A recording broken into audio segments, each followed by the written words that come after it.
Hello students, welcome back to your own learning platform Vedika Commerce classes. Here we are going to do the special purpose book. Cash book we already have done with GST and without GST. अगर नहीं देखी है तो एक बार देख लेना, ठीक है.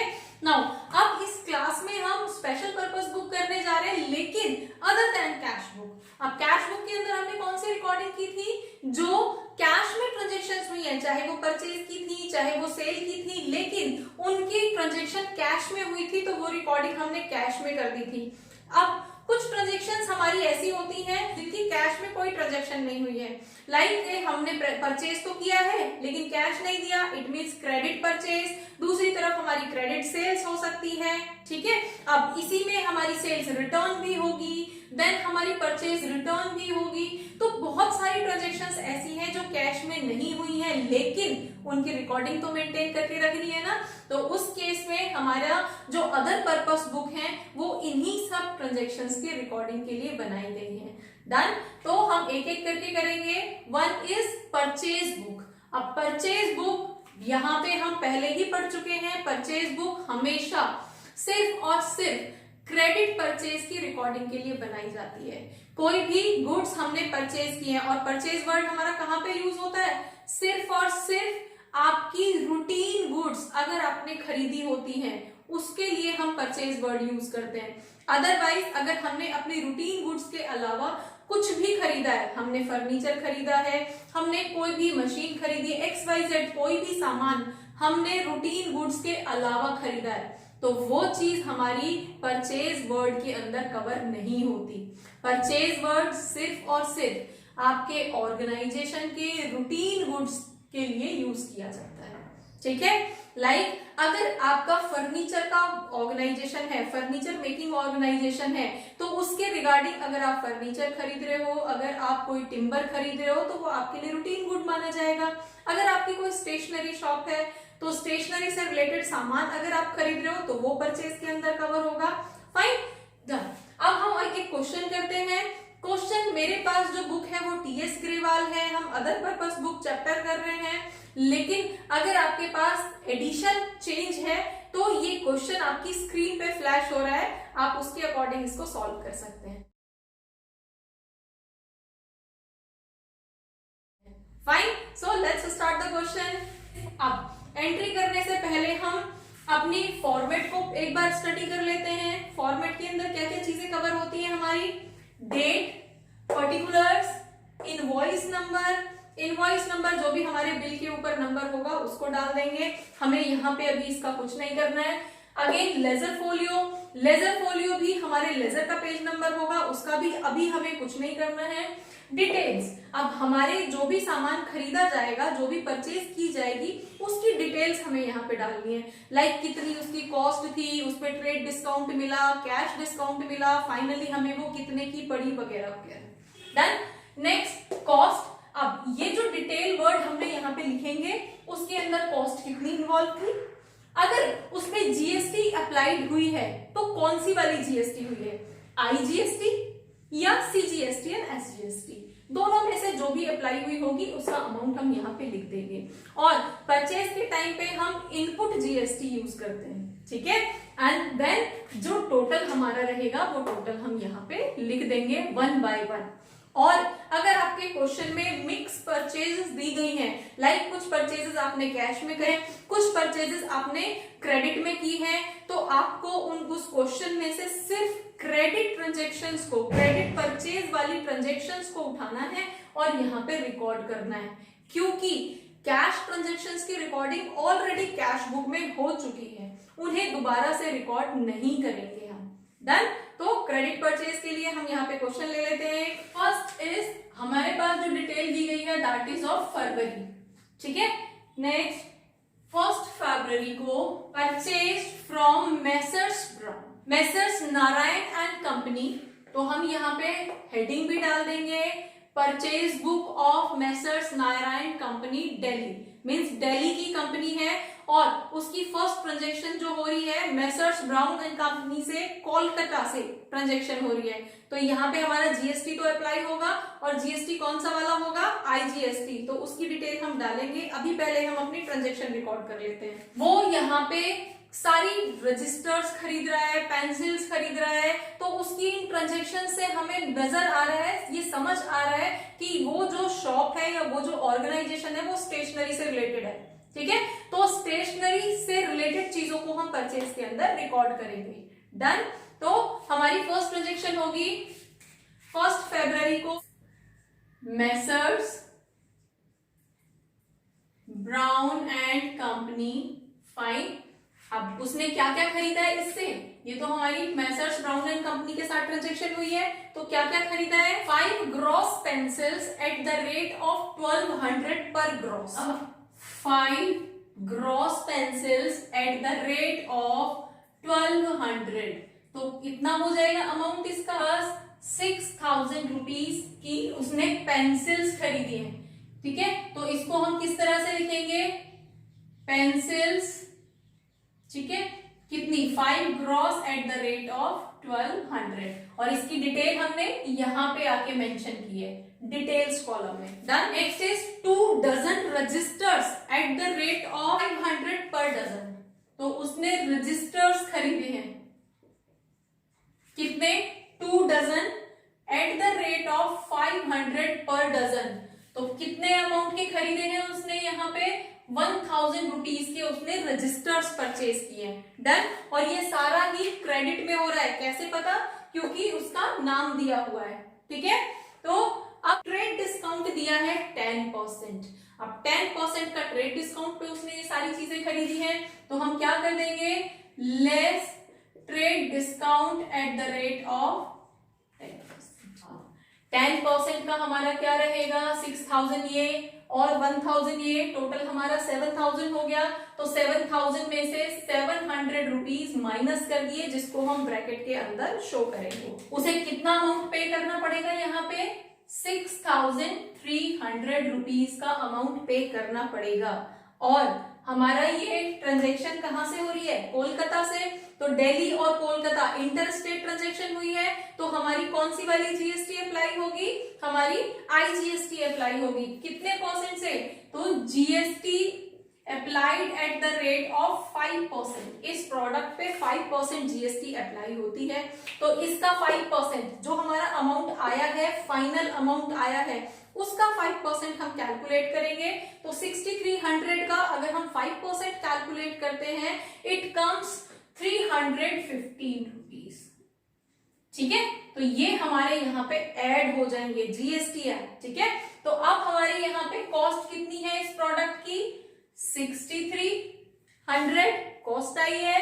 देन इनवॉइस जीएसटी और ये आपकी इनपुट सीजीएसटी, एसजीएसटी तो अप्लाई होगा नहीं, डैश कर देंगे। कौन सी जीएसटी अप्लाई होगी, इनपुट जीएसटी, इनपुट आईजीएसटी। तो आईजीएसटी में हम यहाँ पे 315 लिख देंगे, और टोटल अमाउंट हमारा यहाँ पे कितना आ जाएगा, इन दोनों को हम यहाँ पे टोटल कर देंगे, तो 6615 रुपीज का हमारा यहाँ पे टोटल आ जाएगा, और इस तरह से हम उसको शो कर देंगे।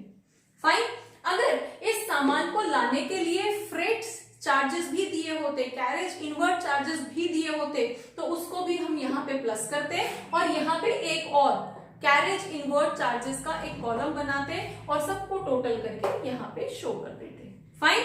अब नेक्स्ट ट्रांजेक्शन पे आते हैं। 2 फरवरी को स्टेशनरी मार्ट से 10 डजन एक्सरसाइज बुक खरीदी है। स्टेशनरी मार्ट से 10 dozen exercise book means copies खरीदी हैं, और वो कैश में खरीदी हैं। तो क्या हम यहाँ पे रिकॉर्डिंग करेंगे, नहीं, क्योंकि कैश परचेज हुई है, तो वो तो कैश बुक में ऑलरेडी रिकॉर्ड हो चुकी है। ठीक है, अब नेक्स्ट ट्रांजेक्शन पे आते हैं। Purchased computer for office use on credit ₹20,000। अब उसने परचेज किया है कंप्यूटर, और वो भी क्रेडिट पे। फाइन, तो क्रेडिट की तो हम यहाँ पे एंट्री कर रहे हैं, लेकिन क्या कंप्यूटर की रिकॉर्डिंग हम यहाँ पे करेंगे, हम परचेज बुक बना रहे हैं, और परचेज के अंदर हम रिकॉर्डिंग किसको करेंगे, जो ऑर्गेनाइजेशन की रूटीन गुड्स होंगी, जो बेस गुड्स होंगी, जिसके लिए वो ऑर्गेनाइजेशन काम कर रहा है। तो ये ऑर्गेनाइजेशन तो स्टेशनरी का नजर आ रहा है ना हमें, तो हम सिर्फ स्टेशनरी से रिलेटेड चीजों को ही यहाँ पे रिकॉर्ड करेंगे। कंप्यूटर स्टेशनरी आइटम्स के अंदर नहीं आता, इसलिए हम उसको यहाँ रिकॉर्ड नहीं करेंगे। फाइन। नेक्स्ट एंट्री पे चलते हैं। पेपर एंड कंपनी दिल्ली से, दिल्ली की ही कंपनी है पेपर एंड कंपनी, उससे इसने 10 रिम्स ऑफ व्हाइट पेपर्स खरीदे हैं एट द रेट ऑफ 500। तो हम कौन सी 4 फरवरी को द पेपर एंड कंपनी, ये कंपनी का नाम है, इससे हमने क्या क्या खरीदा है, 8 रिम्स ऑफ व्हाइट पेपर। तो हमारे पास यहाँ पे व्हाइट पेपर खरीदे हैं 8 RIMS eight the rate of 500 पर रिम। तो हमारे पास यहाँ पे वैल्यू कितनी आ जाएगी, 4000। ठीक है, नेक्स्ट क्या खरीदा है, 10 रिम्स ऑफ रूल्ड पेपर। अब हमारे पास रूल्ड पेपर 10 रुपीज के रेट 600 पर रिम, तो हमारे पास यहाँ पे 6000 हो गया, डन। और ट्रेड डिस्काउंट मिला है हमें अगेन 10%, तो हमारे पास यहाँ पे क्या हो जाएगा, less trade discount at the rate of 10%। तो हमारे पास कितना हुआ है, 4000 प्लस 6000 तो 10000 हुआ, और 10000 का हमारे पास 10% 1000 हो जाएगा। 1000 को हम यहाँ पे माइनस कर देंगे और यहाँ पे हम क्या शो करेंगे, हमारे पास वैल्यू कितनी आ जाएगी, हमारे पास यहाँ पे 9000, जिसमें मेरी कॉस्ट कितनी रहेगी, 9000 तो हमारी कॉस्ट हो जाएगी, डन। अब यहाँ पे कुछ जीएसटी भी अप्लाइड होगा।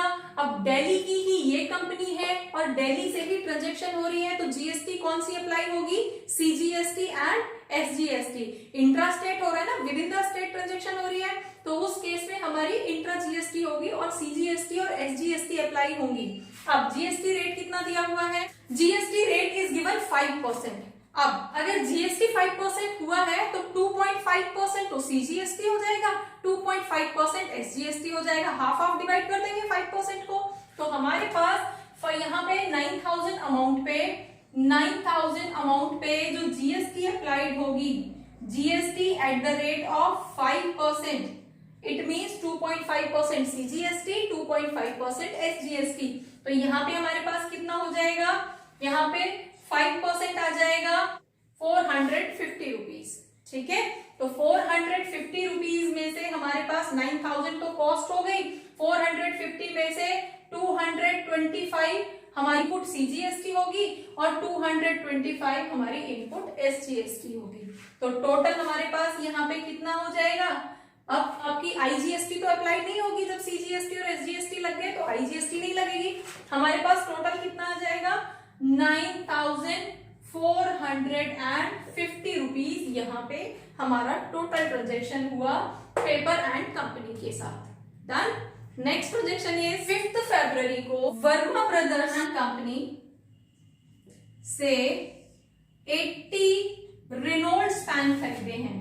तो हमारे पास रेनॉल्ड्स पेन हो जाएंगे 80 pens at the rate of 5 rupees each, मतलब 5 रुपीज के रेट से हमने 80 पेन्स खरीदे हैं। तो हमारे पास कितना अमाउंट हो जाएगा यहाँ पे 400 रुपीज, डन। अब ये कंपनी भी दिल्ली की ही है, तो अगेन हमारी सीजीएसटी और एसजीएसटी अप्लाई होंगे, 5% हमारा, तो GST at the rate of 5%, जिसमें कि हमारा 2.5% सीजीएसटी होगा, 2.5% एसजीएसटी होगा, तो इसका 5% हमारा कितना आता है 20 रुपीज। ठीक है, तो 20 रुपीज में से 10 रुपीज तो सीजीएसटी के हो जाएंगे और 10 रुपीज एसजीएसटी के हो जाएंगे और 400 हमारी यहाँ पे कॉस्ट हो जाएगी।